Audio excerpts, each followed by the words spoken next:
Hi. So, we're going to mostly be talking about ancient Egyptian art. Though art is going to be used same as culture or society in most of these videos. I'm going to mostly be talking about the Old Kingdom. There are three intermediate periods and there are three of the kingdom.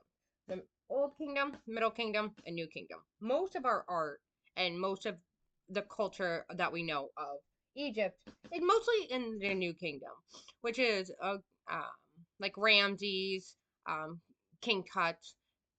I guess also backtrack a little bit.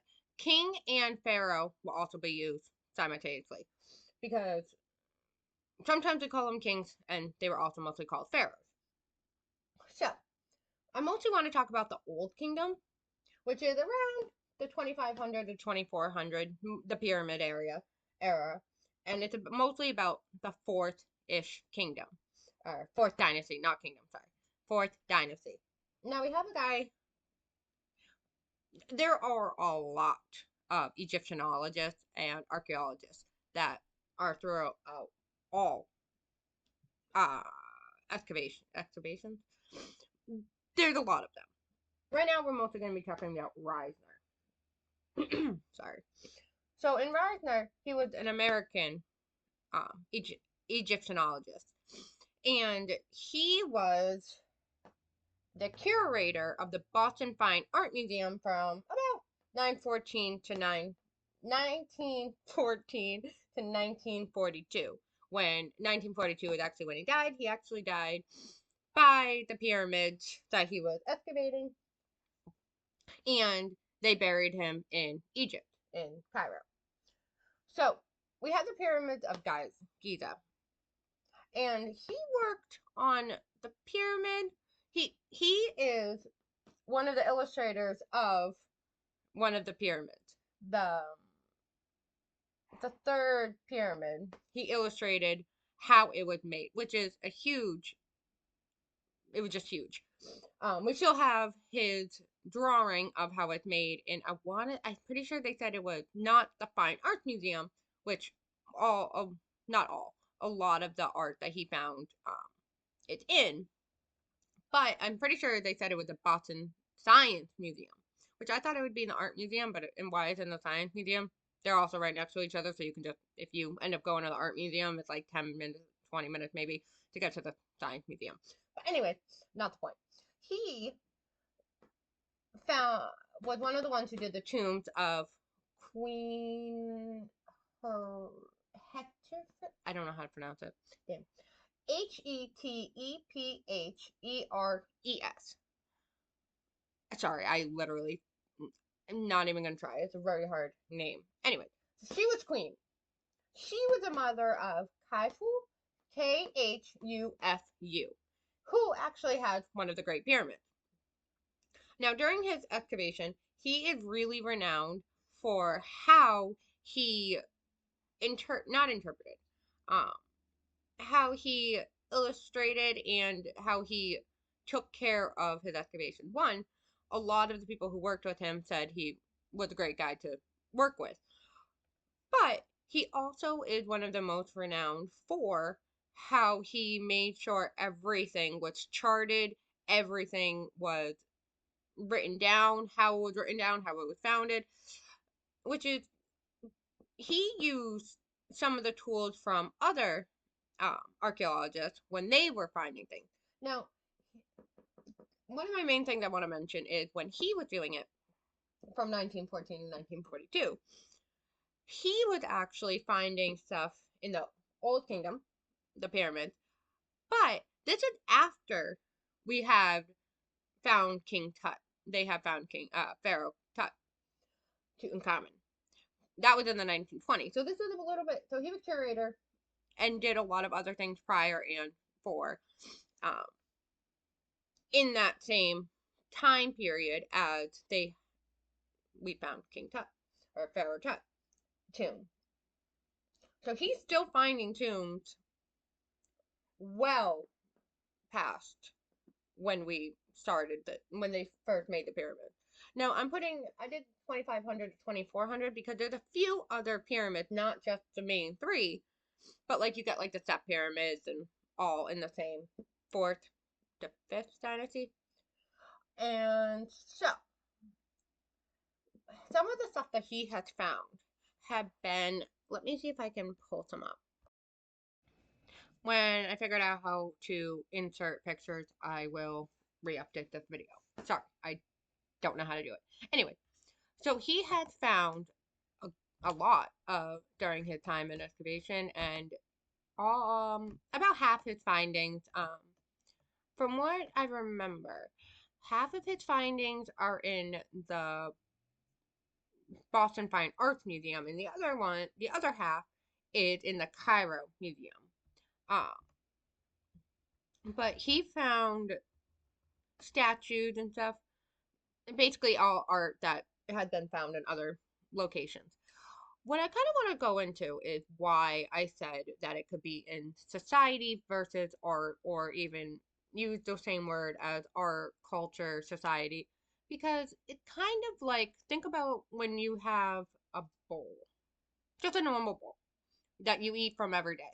Well, some of our, even, not even Egyptian, but with Egyptian or like Greek, like the base baths, they weren't always necessarily, almost always, any time really, used as art.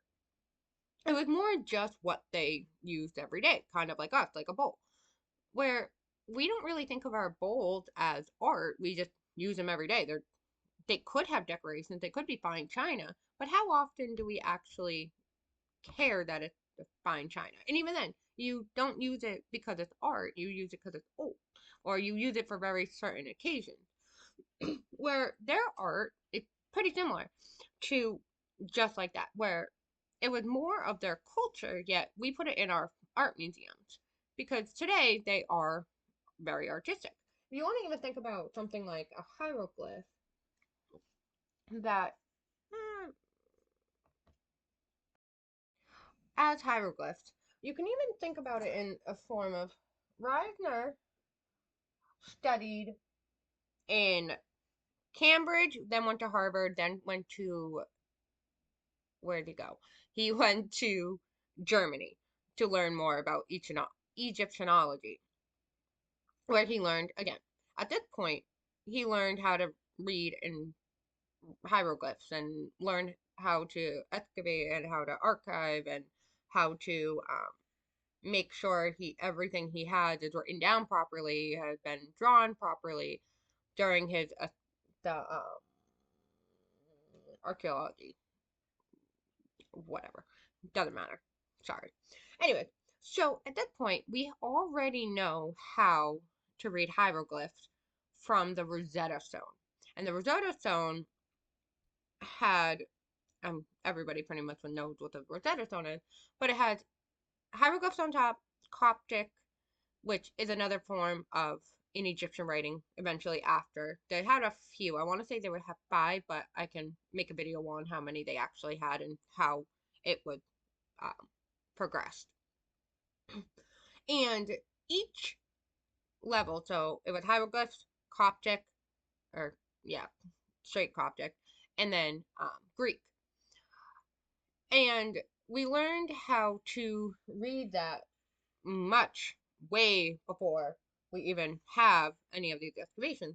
So when we are when they have the archaeologists go through, all of them pretty much already know how to read hieroglyphs.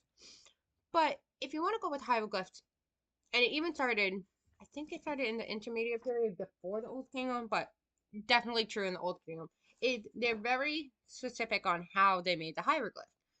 So we consider it art, but it's also just how they wrote. So they have a thing where, do I want to erase that? I want to erase this. Yeah. I can't erase it. Oh, that's over. Hopefully you can see that. When you have, so they have the head. I'm not a good drawer, so please don't be offended. But it's very specific. The head faces whatever way you read the hieroglyphs. So hieroglyphs you can read left to right, right to left, and down. And depending on how the hieroglyph is facing, it's a way that you would read it. There's certain, like the person now would be facing whichever way you're reading it, which is, so I'm just drawing him like this. So the reason that they specifically had it looking like this is the end of his face. Again, not a good drawing.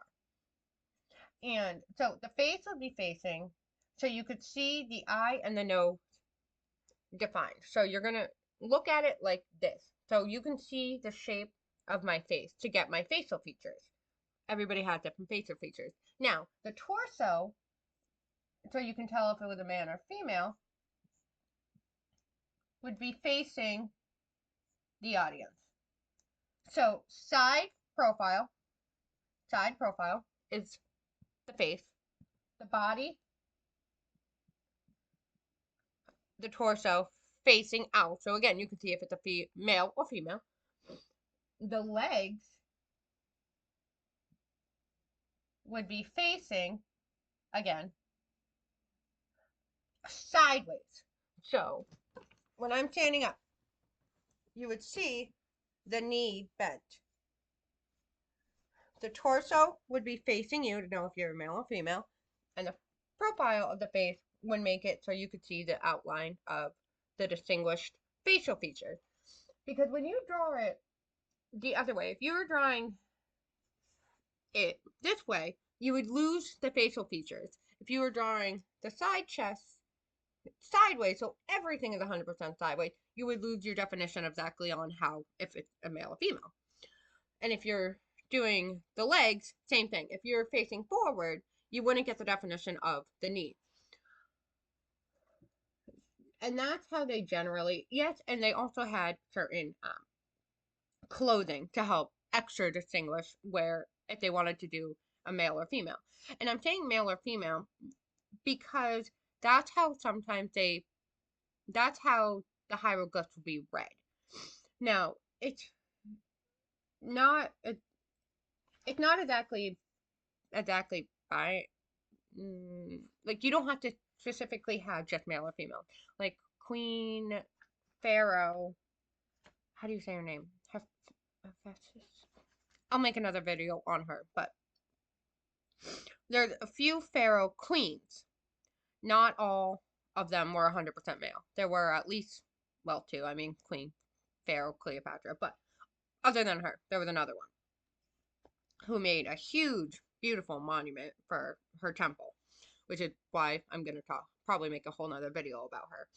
And she ended up on her stuff making it more of the pharaoh look. So it was more just how to read hieroglyphs for male and female. But that's how you read them. That's how you could tell how they are drawn.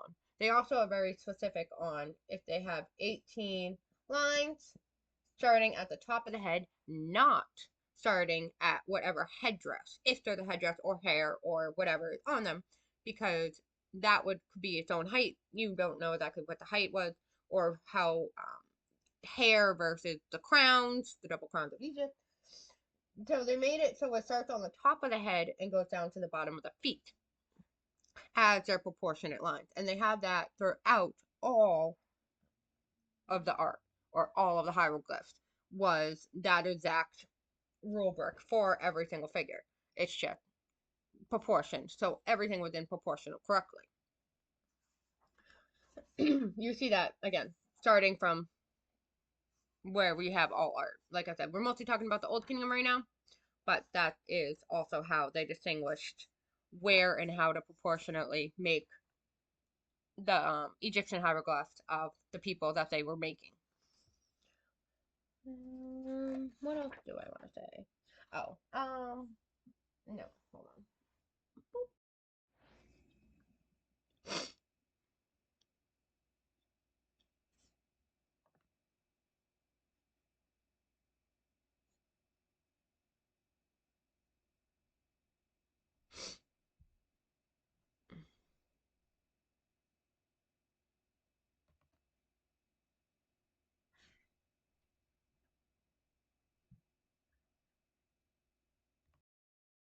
Now I hit the wrong button. Anyway, my bad. I'm back. So the Old Kingdom is from 2575 to about 2150. And I mostly did this because that's exactly the time of the pyramids. But it goes past the pyramids, and by the end of the Old Kingdom, you have a few pyramids that just didn't work. When they started making the pyramids, they were in a very high, like, the flowering kingdom, or even sometimes they said the golden age, because we had the pharaohs, we had the sphinx, whatever. By the end, they were just ending that era. A lot of wars, famines. It could have been, you know, what am I gonna say?